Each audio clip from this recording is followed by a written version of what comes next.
नमस्कार। देखिए, आज हमारी जो अगला टॉपिक होगा वह है अपवर्तन की घटना। जब आंशिक रूप से डूबी हुई पेंसिल या छड़ हमें जल के अंदर जब आंशिक रूप से डूबी हुई पेंसिल या छड़ मुड़ी हुई दिखाई देती है, उसका कारण क्या होता है। देखिए, जैसे ये जल से भरा हुआ हमारा कोई बर्तन है और इसमें मान लो ये हमने इस तरीके से कोई छड़ ली है और ये छड़ आंशिक रूप का मतलब है पूर्ण रूप से ना डूबी हुई होना, उसका कुछ हिस्सा ही डूबे होना। तो इस जब ये आंशिक रूप से जल के अंदर डूबी हुई होती है तो इसकी वास्तविक कंडीशन ये होगी, लेकिन हमें ये इस तरीके से मुड़ी हुई दिखाई देती है। उसका कारण है कि ये जल होता है, ये सघन माध्यम का कार्य करेगा और जब वायु दोनों माध्यम होंगे ये और ये दोनों माध्यमों को अलग करने वाली पृथककारी सतह होगी और इस पृथककारी सतह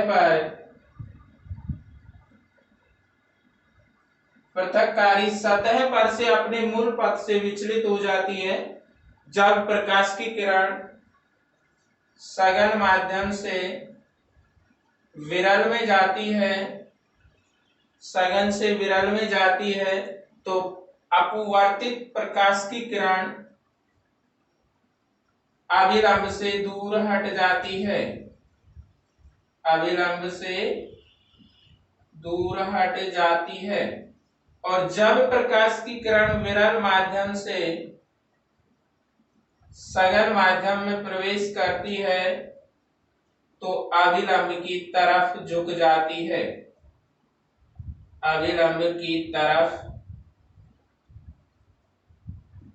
झुक जाती है, अभिलंब की तरफ झुक जाती है। तो ये प्रकाश की किरण यहां से प्रारंभ होगी, यहां से जब प्रकाश की किरण यहां से होती हुई दूसरे माध्यम विरल माध्यम जो कि वायु है हमारे पास, यहां से निकलती हुई जब औजार प्रेक्षक जो है उसके आंख तक पहुंचेगा तो ये सघन माध्यम से विरल माध्यम में जाएगा। तो ये हमारा जो अभिलंब होगा, ये इस तरीके से जो अभिलंब होगा यहां से अभिलंब से दूर हट जाएगी और इस तरीके से इसका जो मान है बढ़ जाएगा। इसीलिए हमें जो आंशिक रूप से डूबी हुई छड़ या पेंसिल होती है मुड़ी हुई दिखाई देती है अपवर्तन की घटना के कारण। जब प्रकाश की किरण सघन माध्यम से विरल माध्यम में जाता है तो अभिलंब से दूर हट जाता है और अभिलंब से दूर हटने के कारण ही ये हमें जो इसकी वास्तविक स्थिति है उसके सापेक्ष, उसके विपरीत वह मुड़ी हुई दिखाई देगी। अगला है कि आसमान में जो हमारे तारे हैं वो हमें टिमटिमाते हुए दिखाई क्यों देते हैं।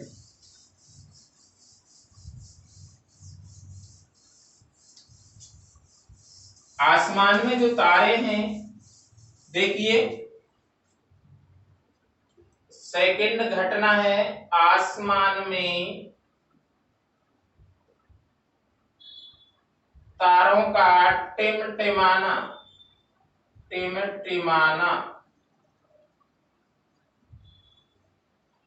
तो देखिए, एक हमारे पास, दो, तीन, चार और पांच, इस तरीके से ये मंडल होता है। ये हमारी जो पृथ्वी के सबसे नजदीक जो मंडल होता है उसे हम क्षोभ मंडल कहते हैं। इसके बाद जो मंडल होता है उसे हम समताप मंडल कहेंगे। इसके बाद होगा जिसे हम ओजोन कहेंगे। इसके ऊपर होगा उसे हम आयन मंडल कहते हैं और अंत में जो होता है उसे हम बहिर्मंडल कहेंगे,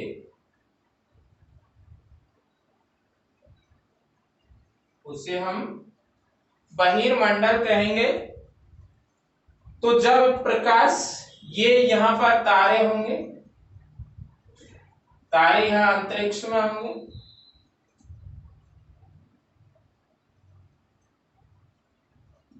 जब प्रकाश अंतरिक्ष के तारों का प्रकाश बहिर्मंडल, आयन मंडल, ओजोन मंडल, समताप मंडल और क्षोभ मंडल में प्रवेश करके हमारी पृथ्वी तक आता है, जहां हम उसे देख रहे होते हैं। तो इन सभी जो परतें या मंडल है, इनका घनत्व तो अलग अलग होता है। घनत्व तो क्या होगा? अलग अलग होगा। और इनका घनत्व तो अलग अलग होने के कारण बहिर्मंडल का घनत्व तो कम, आयन मंडल जो वायु या गैस होती है उसका घनत्व आयन मंडल में अधिक, ओजोन में उससे अधिक, समताप में उससे अधिक और क्षोभ मंडल में सबसे अधिक। तो इस तरीके से प्रकाश की किरण ये आपका बहिर्मंडल और आयन मंडल में से ये विरल माध्यम का काम करेगा, विरल माध्यम, और ये सघन माध्यम का कार्य करेगा। इसी तरीके से जब आयन मंडल से ओजोन मंडल में का प्रकाश की किरण आएगी तो ये विरल का काम करेगा और ये सघन का करेगा। इसी तरीके से ये प्रक्रिया नीचे क्षोभ मंडल तक चलती रहती है। और जब प्रकाश किरण विरल से सघन, फिर विरल से सघन, इस तरीके से प्रत्येक मंडल से क्रॉस करता हुआ, पार करता हुआ पृथ्वी तक जब हमारे तक आता है, तो इसीलिए वो उसका जो प्रकाश की किरण है उसके अंदर लगातार अपवर्तन होता रहता है। और अपवर्तन की घटना के कारण ही हमें जो आसमान में तारे हैं वे हमें टिमटिमाते हुए दिखाई देते हैं। इसका मूल कारण यही है। इसके बाद है कि एक जल से भरे बर्तन में रखा हुआ सिक्का हमें ऊपर उठा हुआ दिखाई क्यों देता है? यह भी एक अपवर्तन की घटना ही है, जिसके कारण हमें एक जल से भरे बर्तन में रखा हुआ सिक्का हमें ऊपर उठा हुआ दिखाई देता है। तो देखिए, जैसे ये कोई जल है, बर्तन, इसमें हमारा इस प्रकार से कोई सिक्का रखा हुआ है।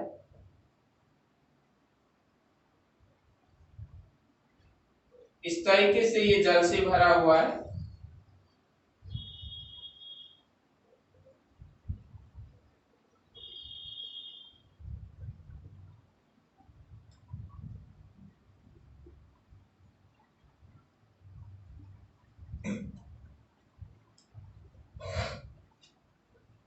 तो देखिए, ये प्रकाश की यहां से ये सघन माध्यम का कार्य करेगा, क्योंकि जल है इसलिए ये आपका सघन माध्यम होगा।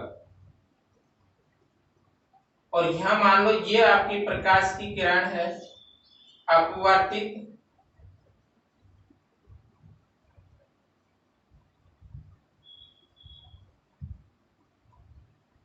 यहां पर प्रेक्षक है, यह आपका विरल माध्यम होगा वायु। तो हमें जब प्रकाश की किरण इस तरीके से, यह आपका अविलंब होगा, यह आपकी अपवर्तित किरण होगी, अपवर्तित किरण, यह आपकी आपतित किरण होगी,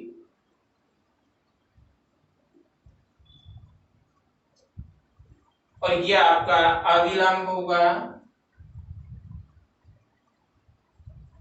देखिए, अपवर्तन की घटना में जब ये सघन माध्यम है, ये विरल माध्यम है, जब प्रकाश की किरण सघन माध्यम से विरल माध्यम में प्रवेश करती है तो अविलंब से दूर हट जाती है। इस तरीके से अविलंब से दूर हट जाएगी, और इसीलिए हमें जो सिक्का है इसकी वास्तविक स्थिति के सापेक्ष यह हमें ऊपर उठा हुआ दिखाई देता है।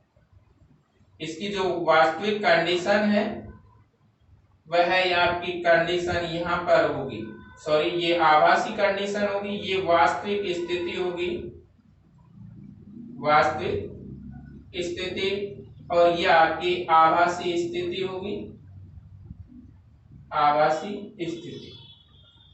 तो इसका कारण यही हो जाएगा कि जब प्रकाश की किरण किसी सघन माध्यम से विरल माध्यम में प्रवेश करती है तो अपवर्तित प्रकाश की किरण अविलंब से दूर हट जाती है, और अपवर्तन की इस घटना के कारण ही हमें किसी जल से भरे हुए बर्तन में रखा हुआ सिक्का ऊपर उठा हुआ दिखाई देता है।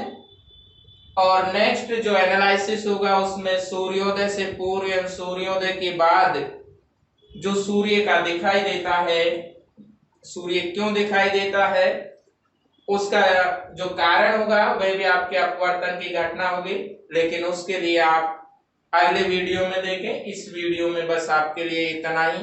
आप इसी तरीके से आरबीएससी क्लास 10th का जो साइंस का एनालिसिस है वो हमारे YouTube channel Ramkrishna Kheda science teacher पर रेगुलर नियमित रूप से देखते रहें। हमारा जो चैनल है उसे आप लाइक शेयर एंड सब्सक्राइब करते रहें। नमस्कार।